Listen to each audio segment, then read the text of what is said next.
Hey everybody, it's Scotty from Scotty's Record Shop with vinyl update, number 4? I've lost track. I'm having so much fun here. Yeah.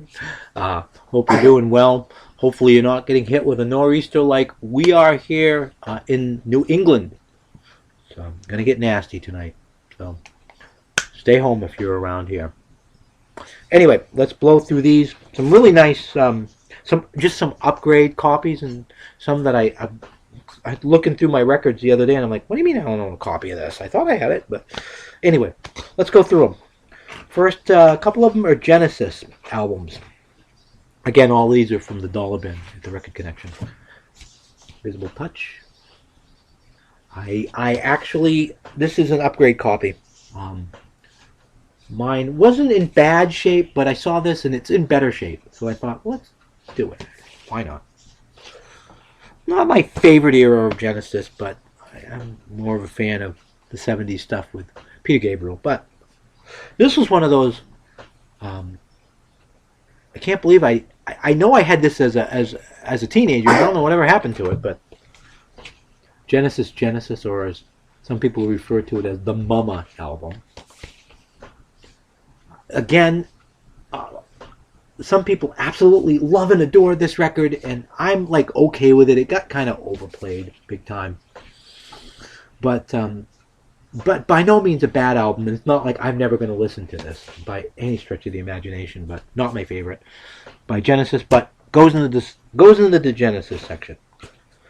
These guys actually, the lead singer Charlie Farron of this band actually worked with Joe Perry. He was the lead singer from the Joe Perry Project, I believe, and then fronted a band in the mid '80s called Fahrenheit, and this is their first record. This is a really, really great record. I got to see these guys and hang out with them when they opened for Boston for the Third Stage tour, and Charlie Farron, great vocalist, great band. I haven't heard this album. I had this on CD when it came out initially. I haven't heard this for years, so I'm looking forward to cranking this one up. Fahrenheit. An upgrade copy. The next two are upgrade copies. Everybody's got these two albums. Mine, again, from when I was a kid. So I just wanted to upgrade them. Foreigner 4. This is an original pressing. Got to get the sticker off, but there's no barcode on the back, as you can see. It's in great shape, so it goes in the section. This one, I had a pretty decent copy, but it wasn't an original pressing. And I saw this, and it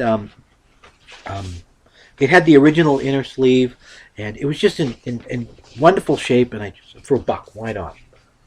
The very first Foreigner album, like I said, I've got this, an '80s pressing of it, but this goes in some respects as an upgrade. It's an album I didn't have, but I always liked this band. I haven't heard this album in a long time, so this ought to be interesting. Some early '80s.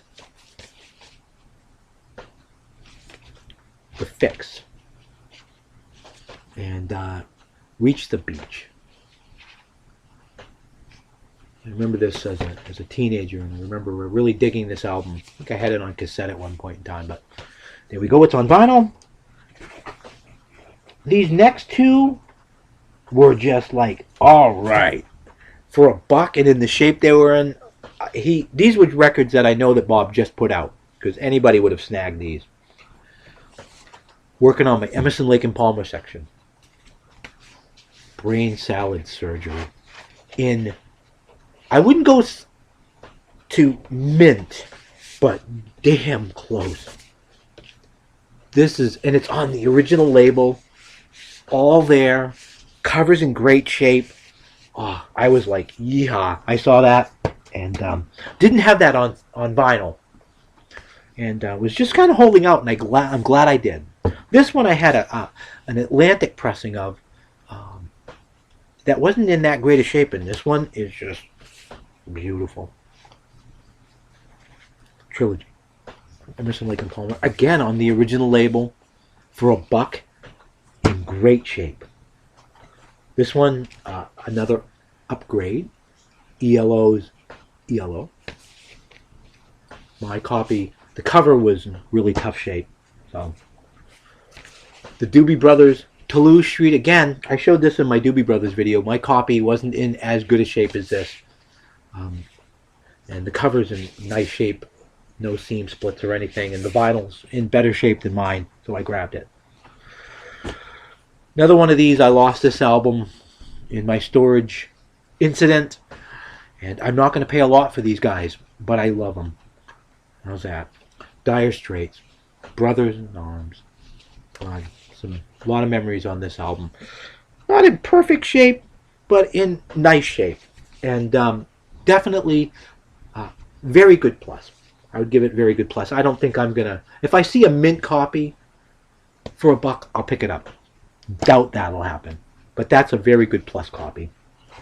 Again, working on that 80s Rod Stewart stuff. You know, it's going in the Rod Stewart section because I'm just trying to be a completist with Rod, but... What is this one? Tonight, I'm yours.